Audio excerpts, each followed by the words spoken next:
All righty, my fellow old rollers, welcome to the podcast. James Escaloni, Brazilian Jiu-Jitsu purple belt and physical therapist. Really excited to have you on. Got a lot of very pressing questions for you. So excited to get your take on a lot of things. Right on, man. Happy to be here. So James, for those who don't know you, let's have you just quickly introduce yourself and talk about how you started both in jiu-jitsu and got into physical therapy. Okay. So I guess when it came to the physical therapy part, that was the sooner thing. My mom was always had a back injury and something growing up, and she would always go to a physical therapist or chiropractors. And I can legitimately say I practically grew up in those offices because I was always in the waiting room. She was always doing exercises. And I just thought it was kind of an interesting thing. And she's a nurse, so she said, you should go down the medical field somehow. And then when I got into football, they're like, boy, you're going to lift weights. So I started lifting weights, and then I started to learn about it. My mom's like, see, this is physical therapy. It's weightlifting, but medically. I'm like, I love it. I'm going to do this. So that's how I knew I wanted to do physical therapy, because I love weightlifting, and I wanted to do something medically, and those blend together pretty nice. And so what happened during that time is I'm taking all these classes in high school to kind of prep me for it. Well, that's when I'm doing wrestling. And so wrestling kind of sucks for part of the training, but just the aspect of just kind of getting out there, kind of just grabbing people, shaking them good, there's some fun with that. And there's something that just, you can't replicate it with football, which is actually what I was more known for. I actually did football and was actually pretty darn good. I almost did it in college, but just life happened and I didn't. And then when I went to UK, they had a judo club. I'd go in there. So UK for the uninitiated would be University of Kentucky? Yeah, University of Kentucky. Thank you. And so I went there because I knew they had a good PT program. And when I went there, my dad, he did judo when he was younger. And so he'd always talked about it. So I'm like, okay, this could be fun. And when I'm there, within the first couple of days, I met this cool guy named Brian Jones. And he kicked my butt. But not only did he kick my butt, he's really smart when it comes to exercise and weightlifting and all that stuff. So we bonded pretty well. And so we just started talking, training, and we hung out a lot. And then he started getting me to go to Four Seasons. And that's when I started to just realize, wow, there's all sorts of different stuff with grappling there. And so I started to actually just train in all sorts of different things, not only judo, but Brazilian Jiu-Jitsu, some MMA classes, kickboxing, boxing, just everything I could do. But also around that time, because I was doing everything, I was also getting into powerlifting. And I'm like, I'm going to do powerlifting and get massively awesome with 1 rep max lifts.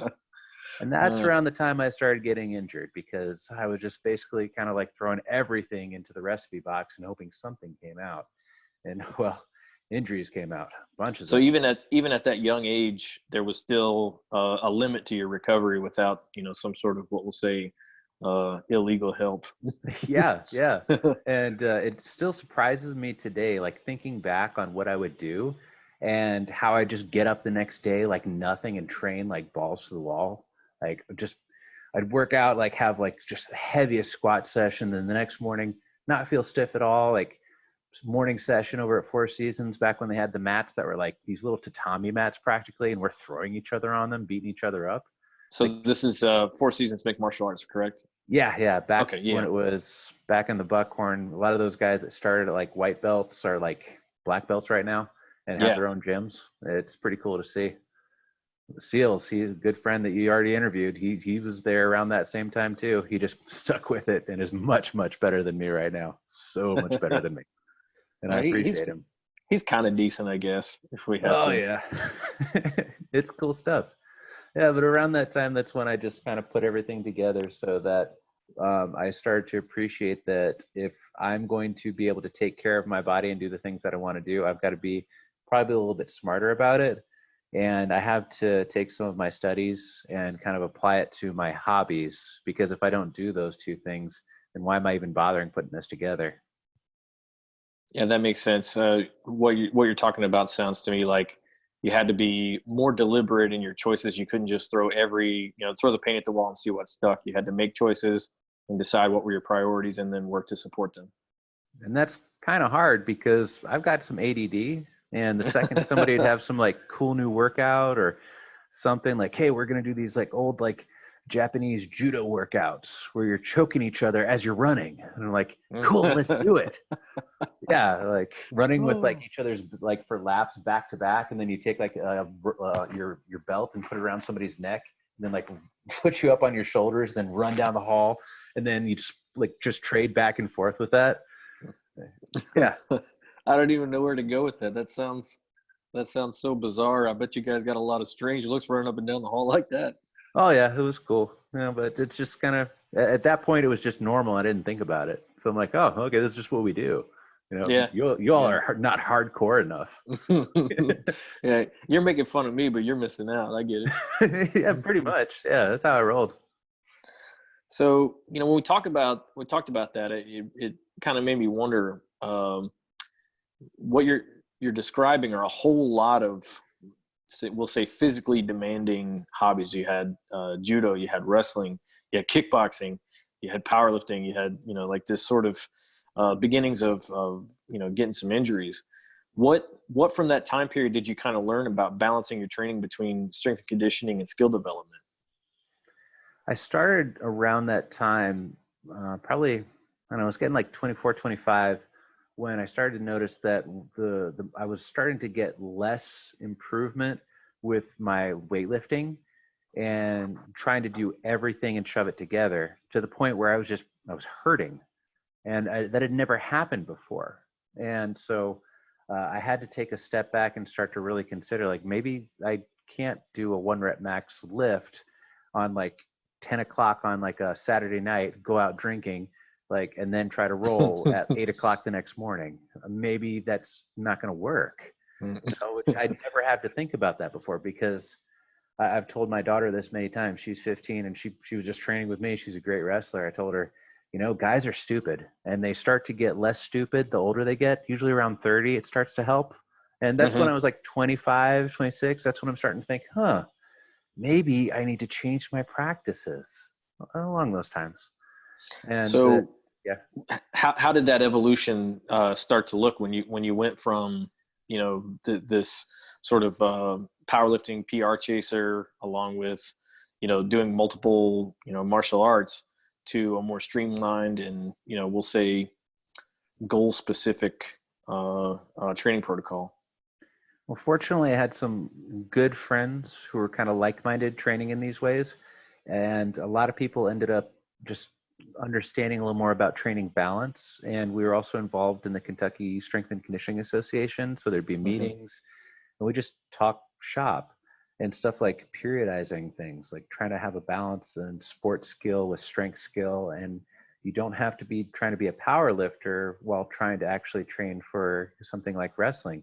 And in fact, it can be actually detrimental the more you get into each one. They take away from each other rather than benefiting each other.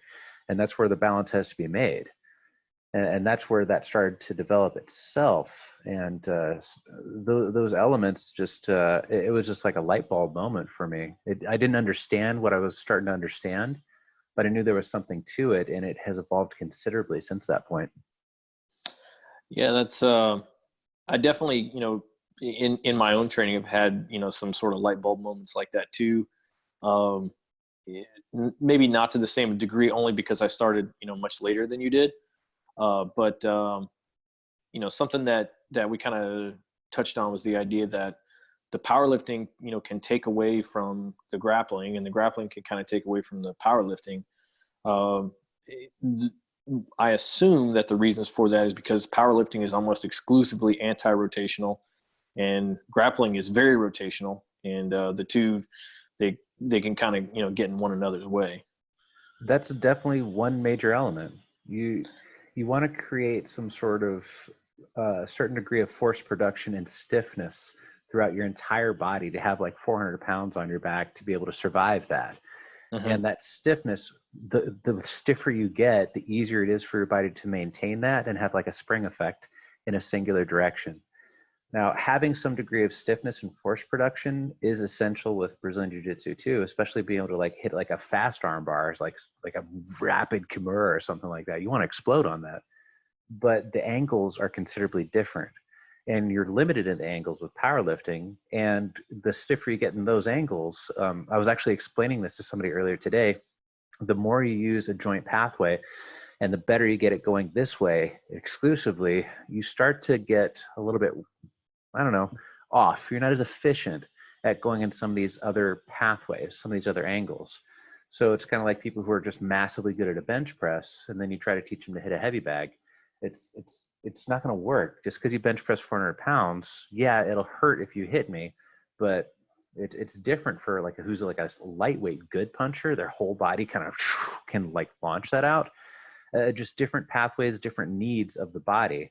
And so if you're starting to grapple, you want to be very strong from a lot of different angles, but not so much one rep max strength. It doesn't have to be like that. And actually, the more kind of angles that you don't classically use with a barbell are generally better. It's good to have a really strong deadlift, but it's also really good to be able to bench press at a weird angle, like from the floor with one arm, with like a really heavy dumbbell. It's really good to do like a pistol squat. It's not going to generate the most amount of force like a heavy squat will, but you're teaching your body to be able to handle these different angles and have greater efficiencies, so that if you're also efficient at these and kind of good at having a good squat, well, all of a sudden then it comes time to you doing some sort of grappling technique and your body is going this way, but then you got to move just slightly this way. Well, if this tissue is really good and this tissue is not so bad, well, the joint's like, oh, I can kind of handle that. But Yeah, that makes sense. yeah, if you're not good at this angle and you're really good at this angle, what happens when you go to this and all of a sudden you go from really powerful and the force is still going through this area, but the joint can't like take on that load and transfer it well, and it's going here? Well, then something gets beaten up. It's just energy gets leaked out into the system, and often that goes from the muscles to a ligament or a joint. And if it's not good at handling that and taking on those forces, then that's when it gets a little bit of a beating. And that's when we start to get some sort of wear on the joints. That's a fascinating concept to me, because you're kind of leading into where I wanted to go, which is, as a PT, and also just a really strong guy. I think, you may have some perspective and some experience on, the use of strength training for, kind of prehab, basically like intervention, as opposed to like, coming back from an injury. How can we reduce the likelihood of injury, and is strength conditioning a portion of that? Yeah, I think that to address kind of what you said about trying to come back from an injury, you definitely need to be strong.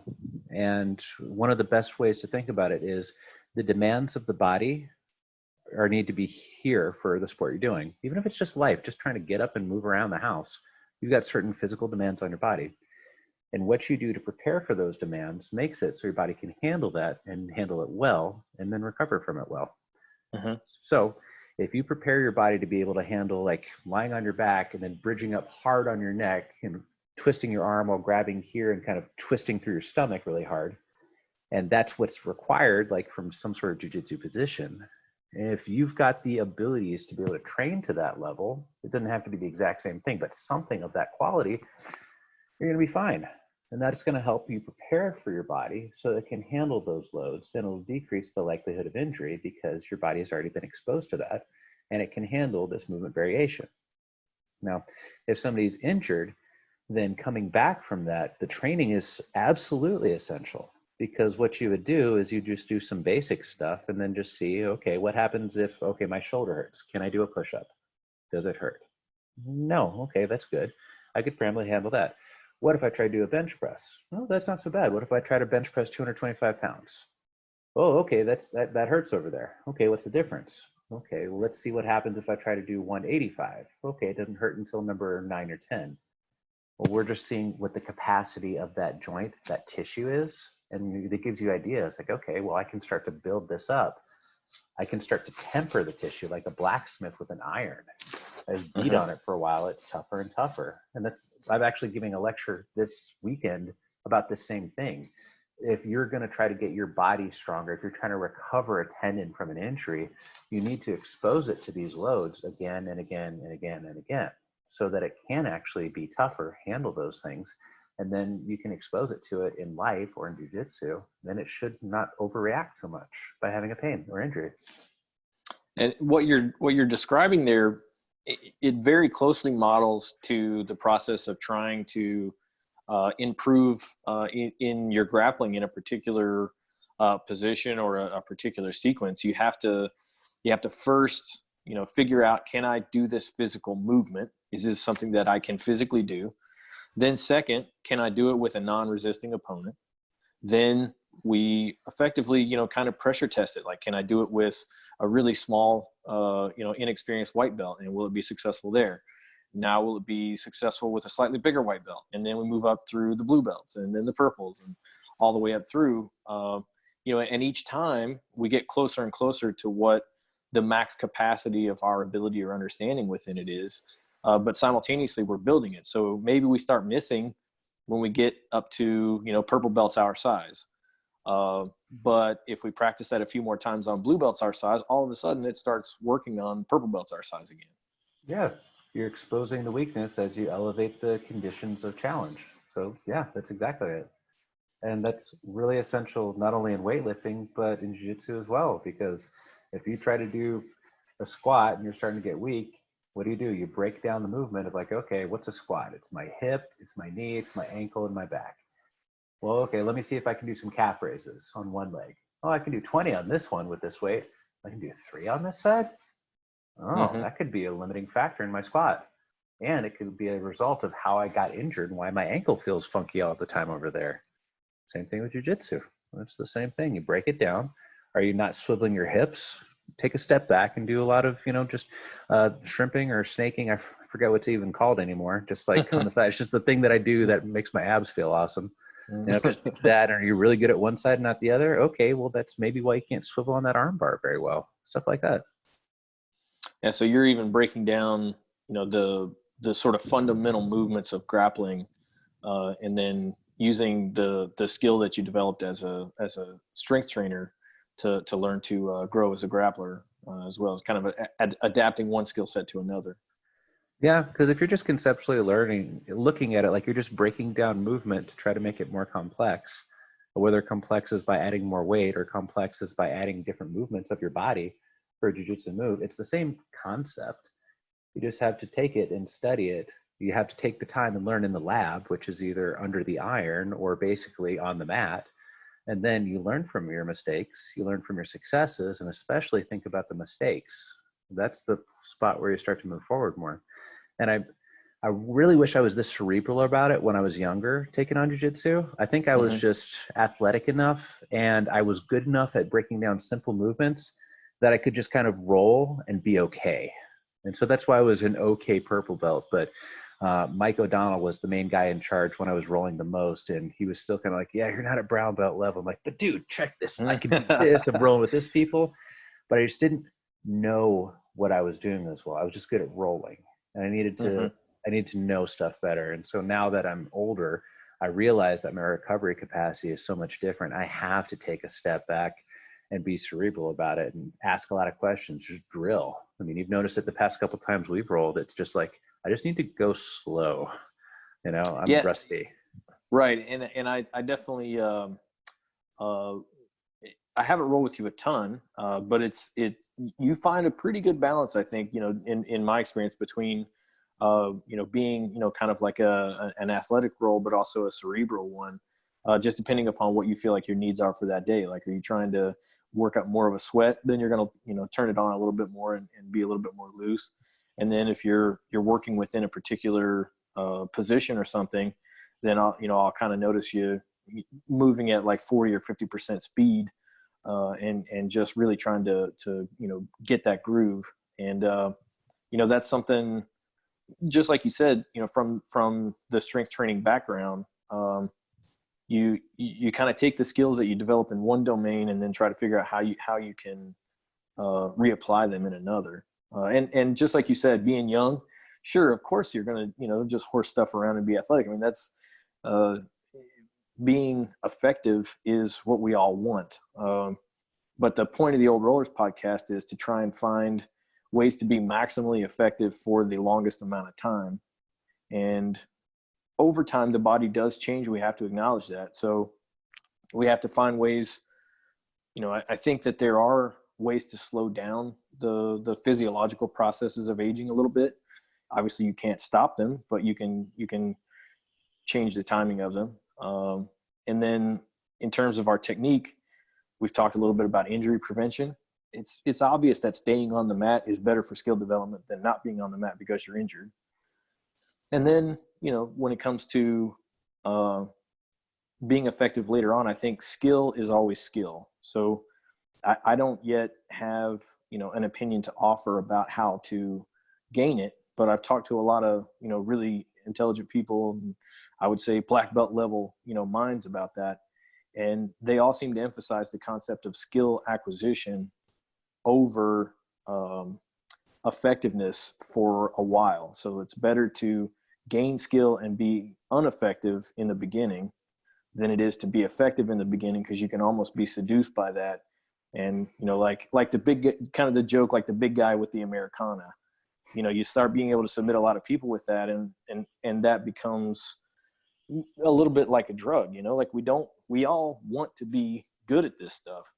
And so when you find some success, there's seems to be a thought process that initially, if that happens, it could be a detriment to your development for a time, because you'll kind of just want to stay in that domain where you are good.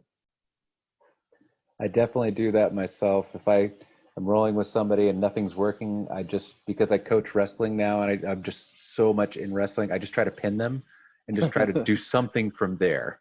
Even if it doesn't work, at least I pinned them and I'm like, okay, step 1, success. Step 2, I don't know. Just like the South Park underwear bandits. I was just thinking that. Okay. We're going to get some hate from the viewers on that one, so just expect it. It's all right. It's South Park. Deal with it.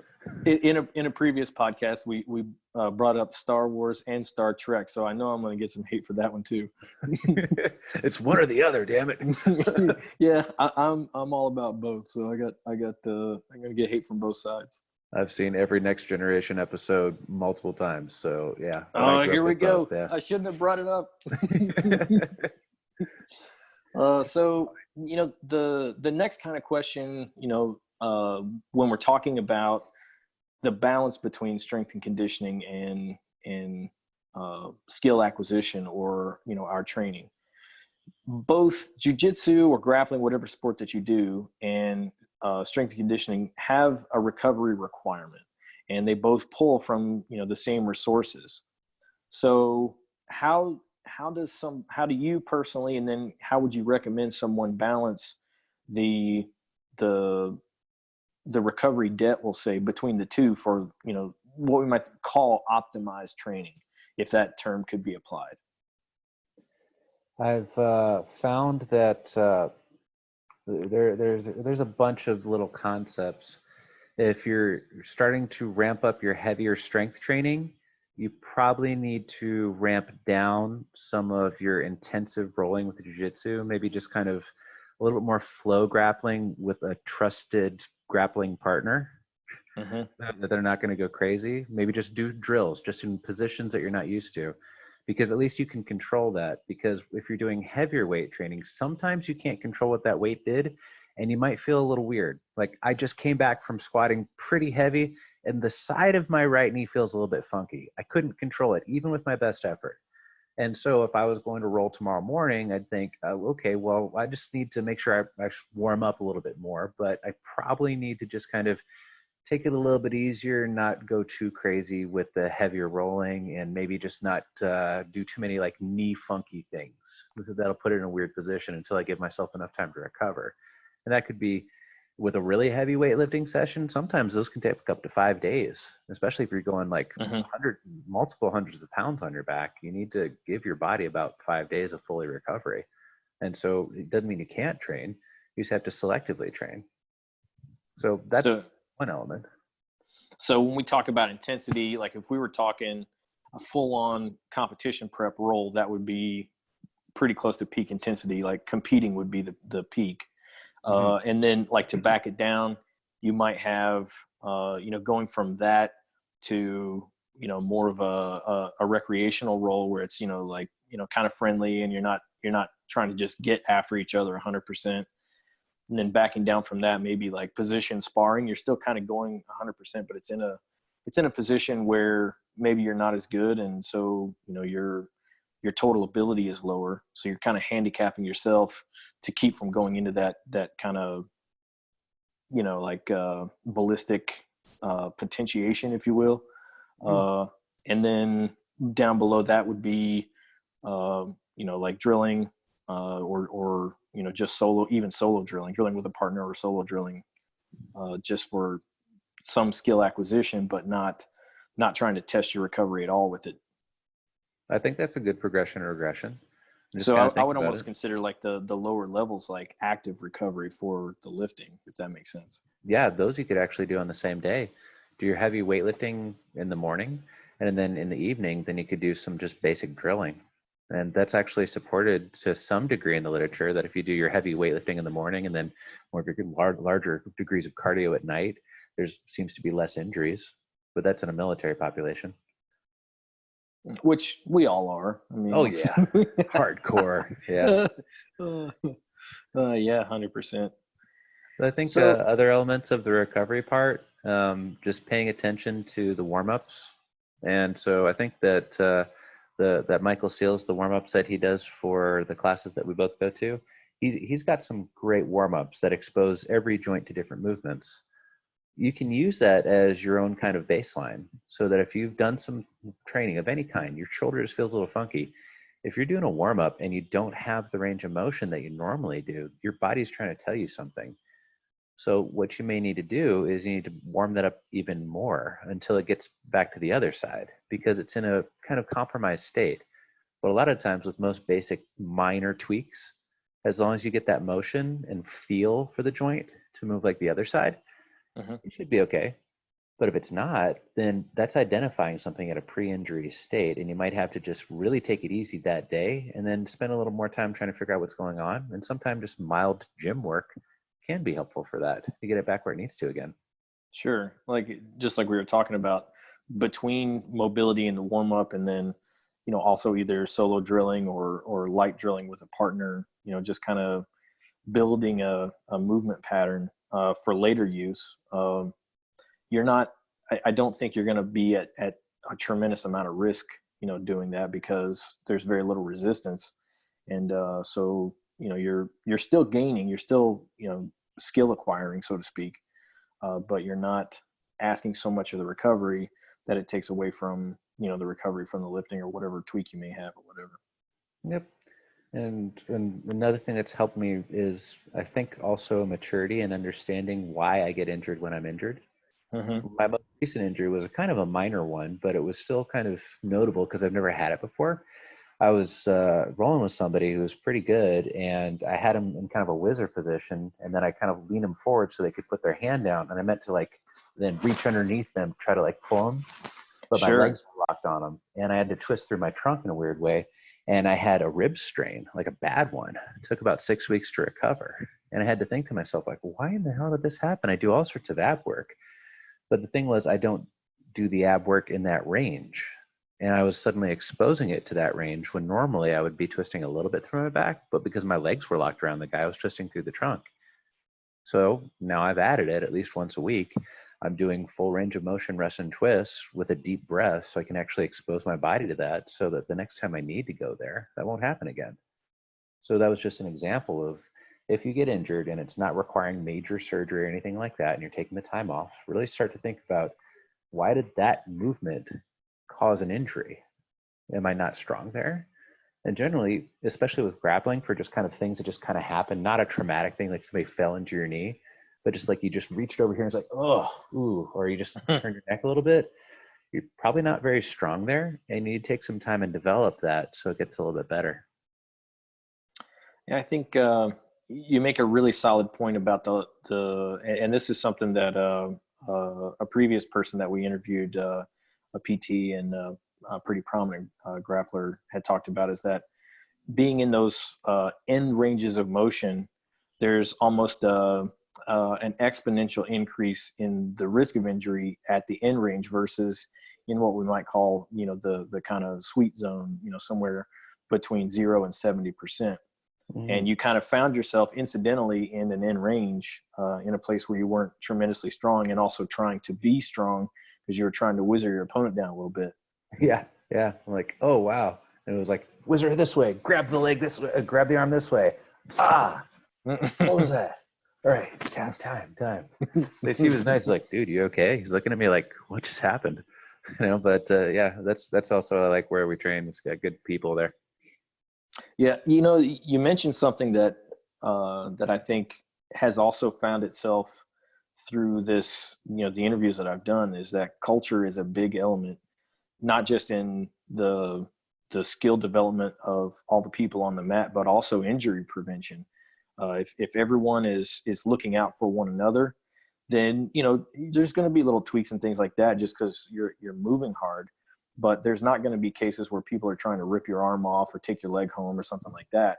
And those cultural elements, they add up. And over time, when people are looking out after each other and everybody knows that they can trust, one another, then you get those kind of the element of like a rising tide lifting all ships.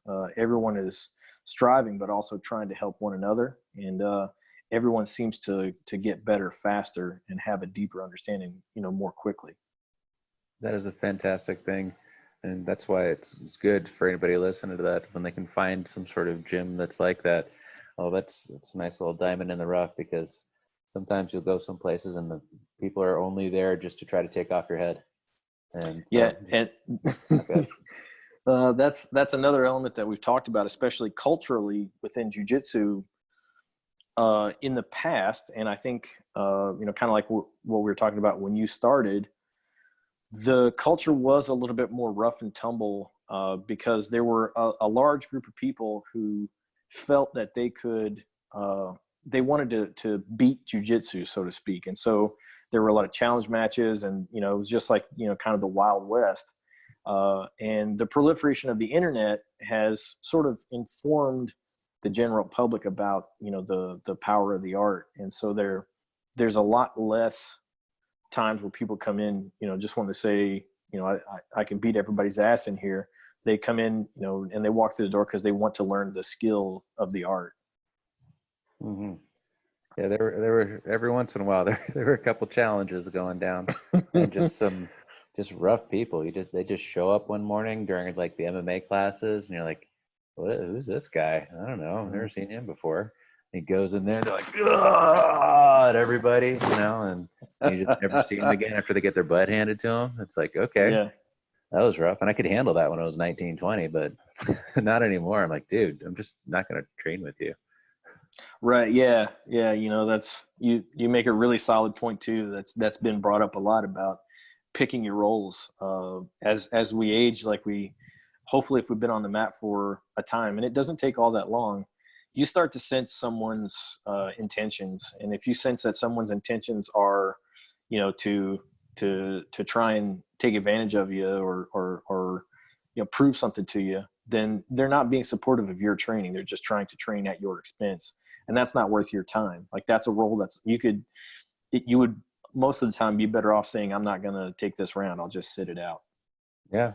I'll, if I'm not exactly sure and I don't have a good read on them, that's when I'll ask them, hey, is it okay if we just do some drills and just see how it is? And I'll go really slow and I'll just like, hey, what do you think about this? How about this right here? Just, it might take their brain off of the like must kill to, oh, well, I'm not sure about this either.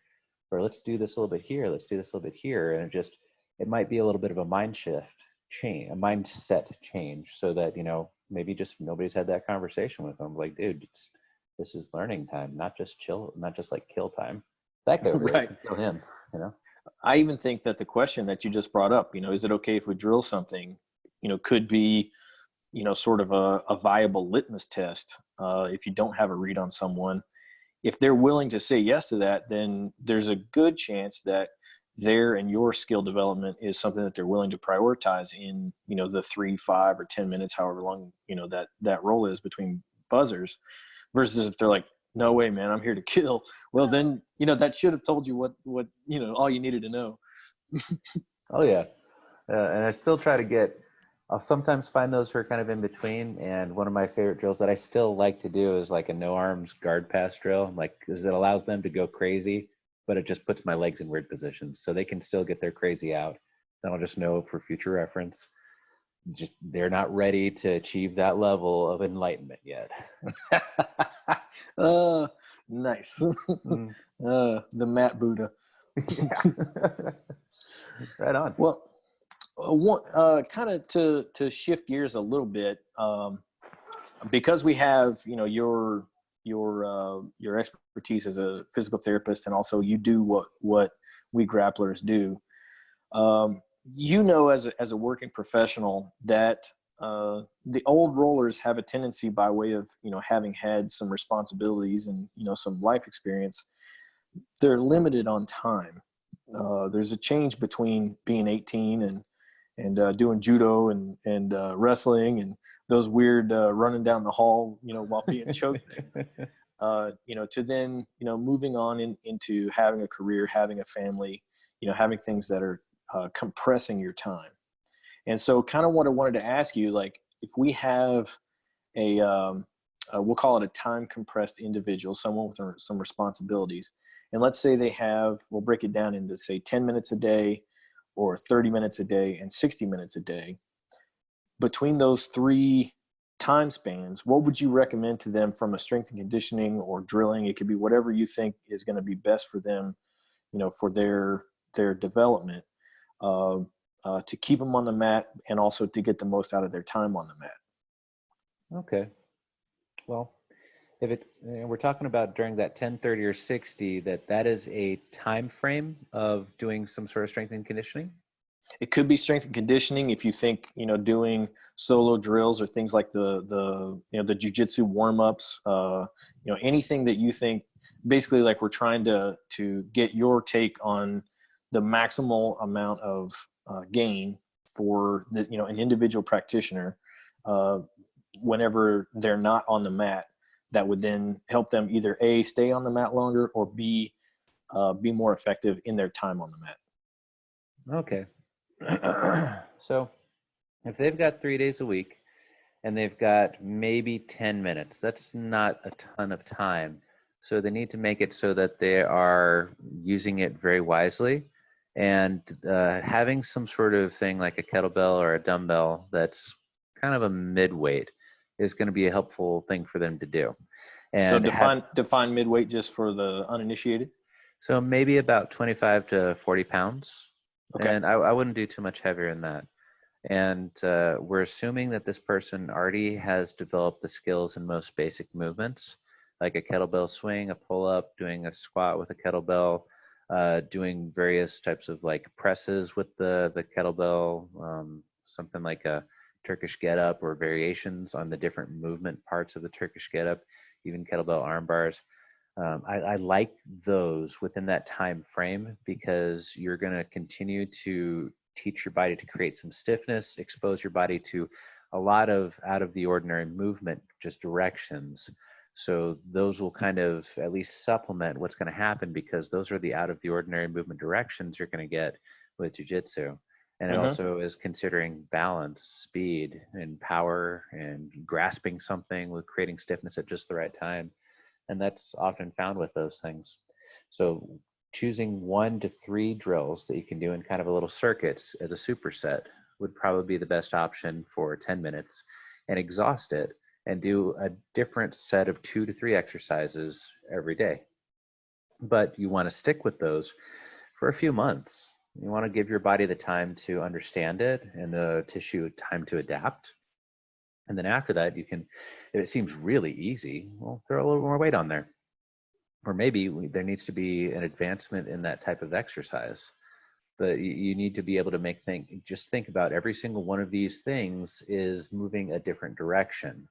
So that in classic strength training, they'll say you've got to have a push-pull in the horizontal plane, push-pull in the vertical plane, and some sort of hip hinge and some sort of knee bending exercise. All of those can be easily accomplished within that framework of what I just said. You just also need to get some stuff that gets some anti-rotation as well as rotation involved somehow. And you're going to get that with some sort of either kettlebell work, or it's like an overhead press. If you're like holding one arm out here, kettlebell here, and you're pressing this upwards, well, you got to create some sort of stiffness from here. And if this is moving upwards, well, you're creating an anti-extension movement that's just at least basic with your trunk. and that'll be good. Same thing if you're doing like a kettlebell swing, you're trying to prevent any sort of motion from moving forward. But then if you're doing a Turkish get up or a kettlebell armbar, well, actually you've got this weight here, and all this has to take you there well, simply with like a kettlebell windmill. It teaches your body to create that stiffness smoothly through all these motions. So then when you go through those motions with jiu-jitsu, you're good. Now, if you've got a little more time, then you could probably think about one of those days would be exclusively dedicated to some sort of barbell lift. And if you have like some sort of hexagon deadlift bar, that'd be handy, because you can create a lot of good total power through your body with that. And having a whole lot of leg and trunk power is developed with that, and that helps out with like punching power as an example, being able to just kind of get up fast, twist over onto your back from your stomach, things along those lines. And it's also having that deadlift pulling ability. Well, you're getting your grip, and that's good. And also the upper back and rotator cuff muscles, those have to stiffen up and be challenged quite a bit to be able to lift a heavy weight up and down. So if you're going to do just one thing, having that will cover a whole lot of bases. And then the other days, that's when you can do those still same type of circuits. And you can have some fun. Now, if you've got 60 minutes, well, then you can do a little bit more. You can actually do some more barbell type of work and maybe choose two different things. Like one day do a squat and kind of standing press with a like a barbell military press. And then everything after that, no barbell, like dumbbells, kettlebells, something like that. And then the next day, you challenge yourself by getting a certain amount of like Turkish get-ups in. You're doing a like one arm, like kettlebell press, and just doing a certain amount of reps, things like that. You're just exposing yourself to some different stuff. Now, this is purposefully to create good movement abilities, to create some sort of tendon and tissue adaptations over time to be able to handle all these ranges of motion. You're going to suffer in the sense that you're not going to get a lot of maximal strength with that type of like plan, but you'll stay in shape. Your heart's going to be good. Your joints will probably thank you because it'll feel pretty good. And you're going to feel like there's going to be carryover as your skill improves with these, with your ability to do certain movements with a little bit smoother ease. And also that some explosiveness can be there. So it'll be a little more reactive explosiveness that you can train. And so that's the way I'd look at that as a start. If as I was listening, what I heard, is that each of those things is designed to influence and hopefully, kind of induce better movement quality as opposed to, better maximal strength or something like that. You're trying to develop movement through a lot of broad planes that is intelligent and strong, and that way, whatever movement you try to choose on the mat, you have a physiological aptitude for it. Does that sound like what you're trying to describe?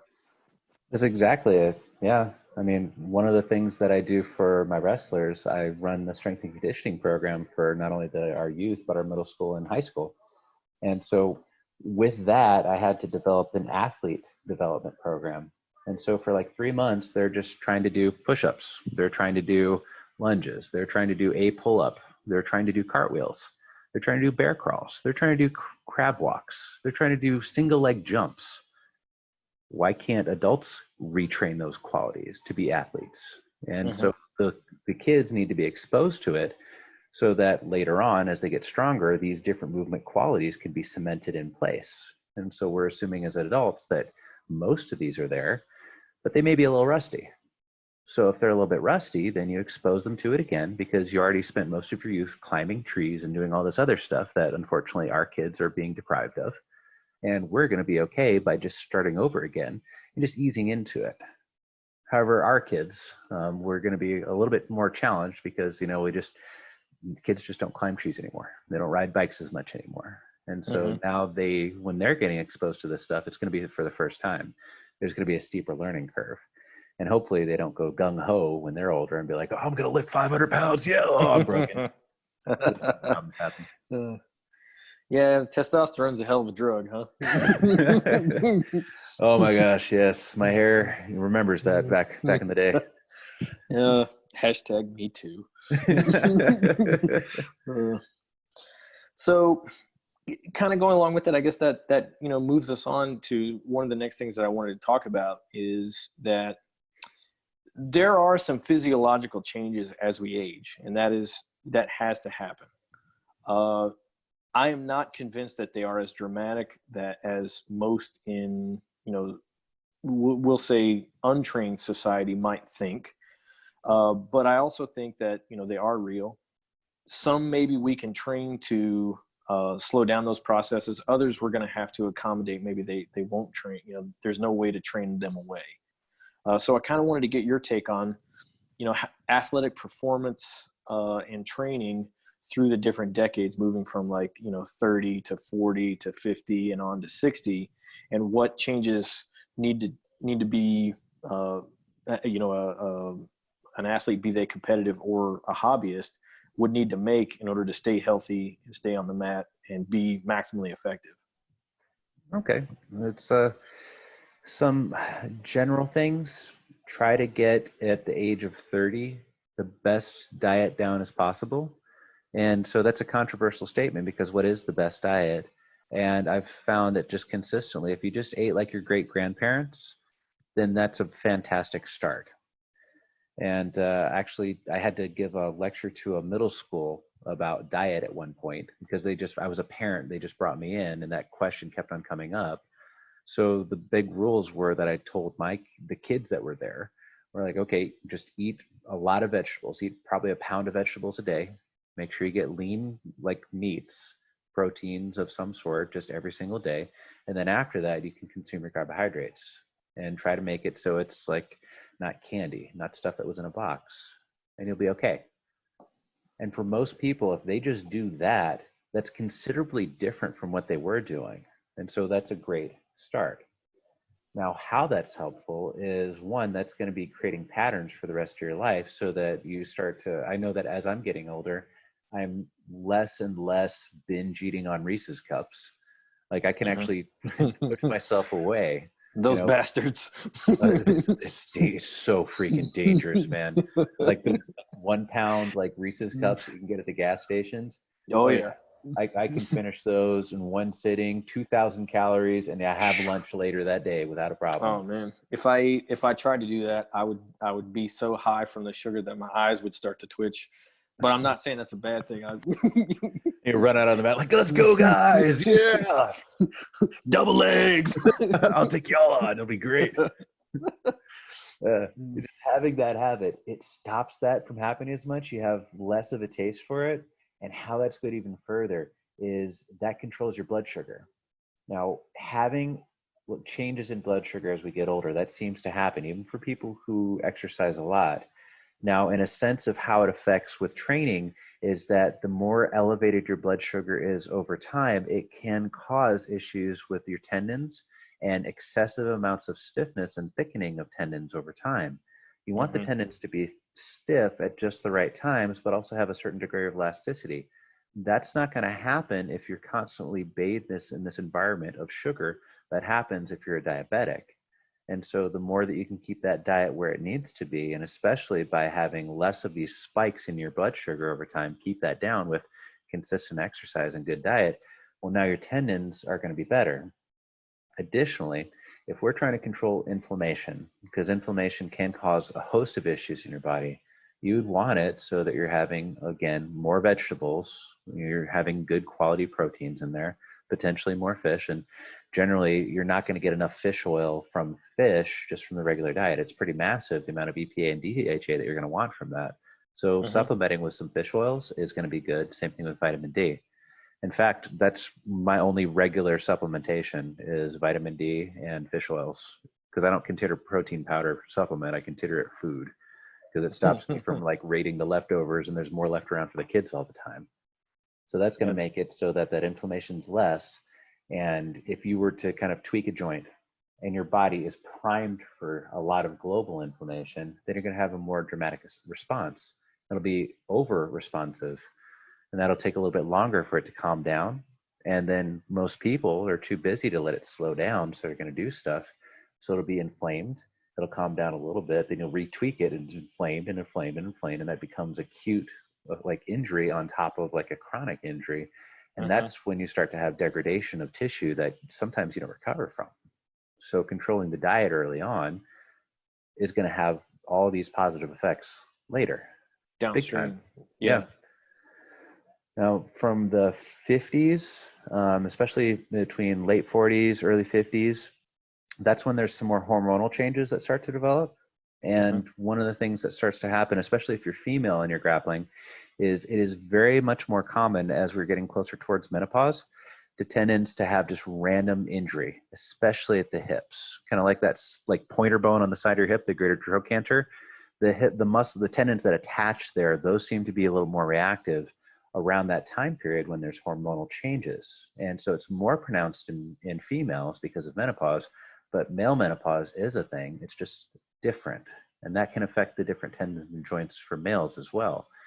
So if that seems to happen, then you would do the same thing that you would for another tendon. You try to keep inflammation under control with good diet, allow recovery to occur, but weight training to still temper that maybe a little more selectively would be what you do.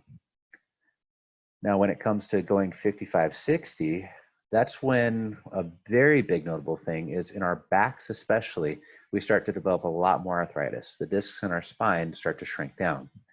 That's supposed to happen. They become dehydrated. So one good thing from that is because they're so dehydrated, they get tighter and tighter together.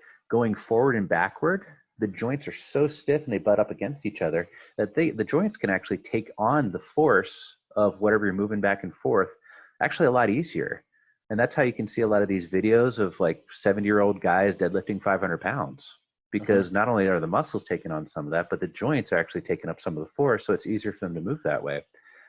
But unfortunately in life, you can't get just a super huge, awesome thing here. You can't win the lottery without the government taxing half of it, you know?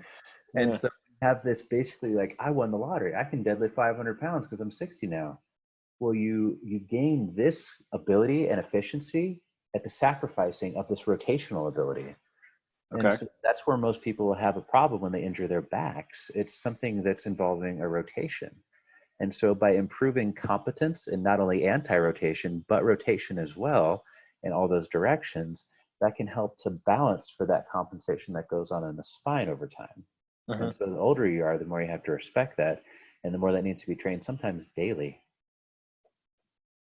That's fascinating. You gave so many insights. I'm going to have to go back and take notes on that, because I mean, kind of blew my mind a couple of times, especially with the physiological changes. And I'm just super glad that I remembered to ask you that question, because it was one that was like, if I get this one, if I just get this one, it'll be, like we'll really get some stuff. And man, you went way past what I thought, that we could have gleaned. So I'm over the moon a little bit. And I think the old rollers listening out are probably feeling the same way.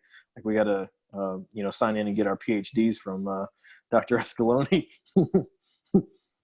Yeah, for those who listen to this audio only, he just gave us a huge biceps flex.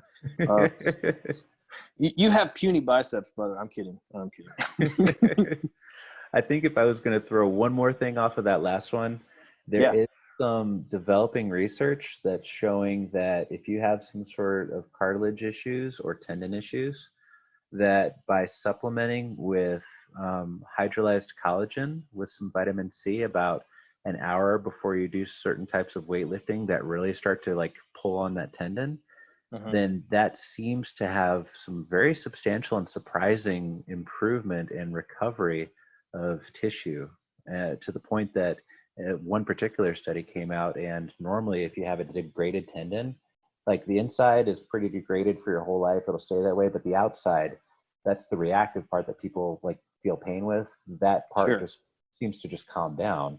Well, it seems in this particular study, by doing the hydrolyzed collagen with some vitamin C, which you can get for super cheap on Amazon, it's nothing crazy, it's like bone marrow, and then you have that like an hour before you do, like in this particular case, the guy had a patellar tendinopathy. So basically patellar tendon was just really bothering him. He was a basketball player. They did a lot of leg extensions, Spanish squats, and I think leg presses. And they had to do it like an hour beforehand, and they also jumped rope. And the changes that happened weren't supposed to happen. Like Oh, it yeah. was like almost regrowing it, almost like somebody put stem cells in there. It's weird. And so I've taken that also, like during times when like I've got a wonky tendon, and I'll do that same type of thing. And it's weird, the effects. So it seems like this is going to be something that's going to be studied more and more and more. Not too expensive. And if it's going to help your knee cartilage and it's going to help your general tendons, especially if you train that area, then might as well throw it in there. And it's going to have no real side effects like ibuprofen. 1 out of 3 people who use ibuprofen as directed get stomach bleeds. So, I mean, well, why not use a little hydrolyzed collagen and with some vitamin C before, like you would like do some heavy strength training? That makes perfect sense to me in terms of uh, just trying to put an economical solution as opposed to an ibuprofen band-aid. I try to avoid NSAIDs only because they really haven't existed for all that long, and so I worry about how they affect the organism. But the things that you just mentioned are substances that have existed in our diets for a long time, just like bone marrow and vitamin C. That's not a complex combination. That was Not an too awesome expensive. that was an awesome thing to pass on. And I definitely, I'll need you to text me how to spell the hydrolyzed collagen so that I can put it in the show notes. But A we'll, lot of vowels. yeah, I'm into that Kentucky math and Kentucky spelling. So, we don't, we don't like those big ass words, son. Sorry, man. Sorry. You trying to disrespect me? Well, to wrap up, and this is a recognition and an acknowledgement that, hey, man, I don't have a PhD in nothing except like maybe being a dipshit. So the questions that I put together, I hope that we through your answers were able to provide a lot of value for the rest of my Old Roller Nation. But if it were you in the other spot, like, what are some things that I didn't know to ask? Like, what have I left out here? What's important for us old rollers to know? Consistency in some whatever you're doing with some sort of training, and maturity enough to know when you have to back off. Mm-hmm. I think that when it comes to the consistency, like for me, it's a religious like devotion to making sure I'm hitting the weight room. And at this point in my life, I'm done with extra school. I'm done with a lot of my major stuff. I hit the weights 3 times, sometimes 4 times a week, like clockwork, right? And I had to change my life to make it happen, but it happens. Like I bring my kids out in the garage with me, and they're doing something. Sometimes they're just playing.